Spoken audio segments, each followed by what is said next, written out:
WCL ICCC अपने आप में जो पिछले 2 साल से जो ICCC की इम्प्लीमेंटेशन करके हम लोग WCL हेडक्वार्टर्स में कौन सा साइडिंग का लोडिंग चालू है, वे ब्रिज में कौन बैठा है, कोई एक्सेस आदमी वे ब्रिज में बैठा है कि नहीं है, इवन माइंस ऑपरेशंस भी डिजिटलाइजेशन की तरफ भी जा रहा है।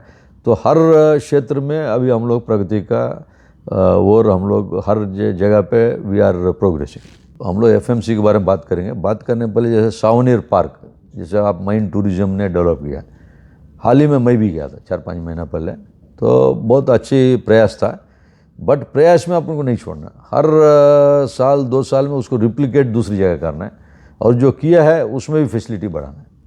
जैसा हम लोगों का सावनेर गया तो मैं भी देखा, उसमें एक छोटा सा एक म्यूजियम तो है ही है, बढ़िया है। उसका अलावा एक आध जगह हाउ कोल फॉर्मेशन हुआ, इसमें मार्गरेटा में है, तो मैं भी बोल के आया कि भाई मार्गरेटा वाला देख के कोयला का फॉर्मेशन से लेके how our journey has come, इस टाइप का एक रूम में एक डिजिटल का माध्यम से भी उसको ऐड किया जाए। Every year some new things should be added. मैंने देखा कि भले ही हजारों कठिनाइयों का सामना करना पड़ रहा है WCL को, चाहे वो स्ट्रिपिंग रेशियो से हो, जो एडवर्स हमारा है, काफ़ी क्वालिटी ऑफ कोल भी बहुत अच्छा नहीं है, ब्लैक कॉटन सॉइल और हाई भी ग्रेडियंट और बहुत सारा माइनिंग डिफ़िकल्टीज को सामना कर रहा है हमारा WCL। फिर भी कोल का प्रोडक्शन करना और देश के विकास में सहयोग देना इतना अच्छा से भूमिका दे रहा है। जानते हैं इसका कारण क्या है? मैंने उसमें थोड़ा रिसर्च किया। सारी बुराइयां होने के बाद भी WCL का जो लोकेशन है ना, वो उसके लिए वरदान साबित हुआ है। यानी बाकी जगह हमारा सब्सिडी वाले जहाँ कोयला नहीं पहुँचा पाते हैं, वो हमारा सेंट्रली कंट्री के सेंट्रली लोकेटेड होने के चलते हम कर्नाटक में, महाराष्ट्र में, इवन गुजरात तक भी चले जाते हैं, हमारा कोयला वहाँ चला जाता है, आसानी से पहुँच जाता है, सस्ते दाम में ट्रांसपोर्टेशन हो जाता है, जल्दी पहुँच जाता है। यानी हमेशा कोल इनका डिमांड WCL में हमेशा बना रहता है। यानी एक पीस भी कोयला यदि आया ना तो वो बचेगा नहीं वहाँ पे। दूसरा, WCL के जो लोग हैं, वहाँ के एम्प्लॉई, ऑफिसर, चाहे ऑपरेटर, हर तरह के जो लोग हैं, और जो उनका दिमाग है, जो उनका डेडिकेशन है, जो डिवोशन है, जो उनकी आइडियाज हैं, वो अपने आप में यूनिक है। ये दोनों प्लस पॉइंट है, यानी location of WCL mines and WCL के लोग, ये 2 प्लस पॉइंट वो सारी नेगेटिविटी को काटते हुए कुल WCL को आगे बढ़ा रहा है। WCL में हमने टेक्नोलॉजी को एक साधन की तरह अपनाया है, ऐसा साधन जो हमारी टीम की सुरक्षा बढ़ाए, उत्पादन की गति सुधारे और डाटाबेस डिसीजन लेने में हमारी मदद करे। परंतु हर निर्णय के मूल में हमारा मानवीय दृष्टिकोण रहा है, संवेदना, संवाद और सहयोग। हमने डिजिटल चेंज को केवल मशीनों तक सीमित नहीं रखा है, बल्कि उसे अपने लोगों को एम्पावर करने का माध्यम बनाया है। मैं तो बोलूँगा कि मैं सैल्यूट करता हूँ हमारे टोटल वर्कफोर्स, हमारे टोटल जो स्टेक होल्डर्स जो है, जो इनके लिए जो मान लीजिए कि लास्ट 50 साल से इनका जो कॉन्ट्रीब्यूशंस है, एक contributions basically these things are basically, मैं क्या बोलूँगा, हिंदी में क्या बोलते हैं, लाजवाब। तो ये लाजवाब है। मैंने एक चीज़ देखा, मैं हमारे वर्कफोर्स, तो मैं तो बार बार बोल रहा हूँ कि हमारे वर्कफोर्स जो है वो वन ऑफ द बेस्ट वर्कफोर्सेस है इंडिया में।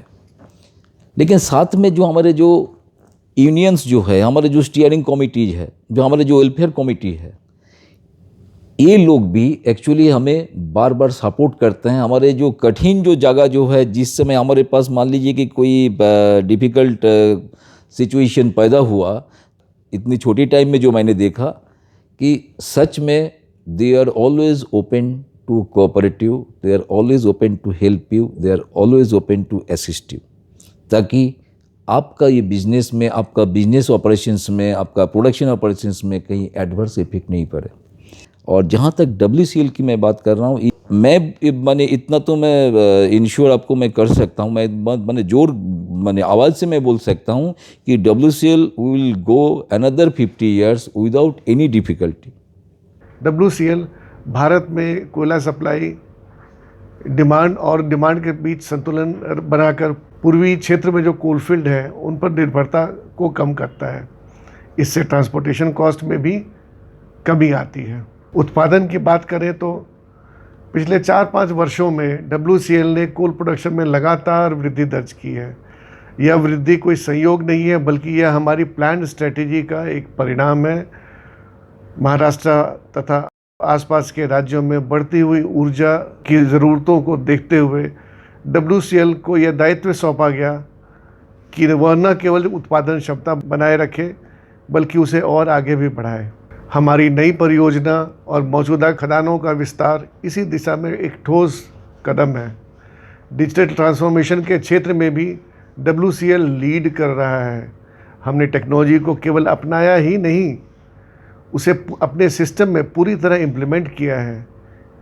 Artificial intelligence, machine learning based monitoring, drone mapping, IoT based machine tracking इत्यादि हम लोग इम्प्लीमेंट कर रहे हैं। यह बदलाव सिर्फ टेक्नोलॉजी का नहीं, बल्कि सोच का परिवर्तन है, एक माइंड शिफ्ट जिसे अन्य कंपनियां अब अपनाने की दिशा में आगे कदम बढ़ा रही हैं। पर्यावरण के क्षेत्र में WCL एक प्रेरणा स्रोत है। हमने ग्रीन कोल माइनिंग का एक मॉडल खड़ा किया है, जिसमें repurposing of land at mines, eco parks जो कि अब ग्रीन टूरिज्म के केंद्र बन चुके हैं, मियावाकी प्लांटेशन और माइन वाटर का इफ़ेक्टिव यूटिलाइजेशन शामिल है। हम इन्वायरमेंटल प्रोटेक्शन को केवल एक जिम्मेवारी नहीं, बल्कि एक प्राथमिकता मानते हैं। बड़े पैमाने पर वृक्षारोपण, सोलर पावर प्रोजेक्ट्स और माइन टूरिज्म जैसे इनिशिएटिव हमें एक ग्रीन और सस्टेनेबल कोल कंपनी की दिशा में आगे ले जा रहे हैं। WCL एक बहुत शानदार कंपनी है और एक कंसिस्टेंट परफॉर्मर है। कोल इंडिया की जितनी भी सब्सिडीरीज़ है उसमें एक अपना स्थान रखती है। और सबसे इम्पॉर्टेंट बात यह है कि किसी भी नए चीज़ की जो नींव होती है ये WCL रखता है, और उसको फिर बाकी सभी एक सब्सिडीरीज़ जो कंपनी है उसको फॉलो करती है। WCL को आने वाले 5 वर्षों को मैं एक ऐसी संस्था के रूप में देखता हूँ जो कि तकनीकी दृष्टि से उत्कृष्ट, पर्यावरणीय दृष्टि से उत्तरदायी और मानवीय दृष्टि से प्रेरणादायक हो। मेरी इस कंपनी को यानी कि WCL को मैं बेस्ट एम्प्लॉयर अमंग PSU की सूची में शामिल करना चाहता हूँ। यहाँ हर कर्मचारी को ग्रोथ, डिग्निटी तथा बिलोंगिंगनेस की भावना मिले, ये मेरी एक दिल की इच्छा है। और मुझे विश्वास है कि हमारी जो रणनीति में संवेदनशीलता और संचालन में जवाबदेही बनी रही तो WCL न केवल ऊर्जा का स्रोत रहेगा, बल्कि प्रेरणा का भी केंद्र बनेगी।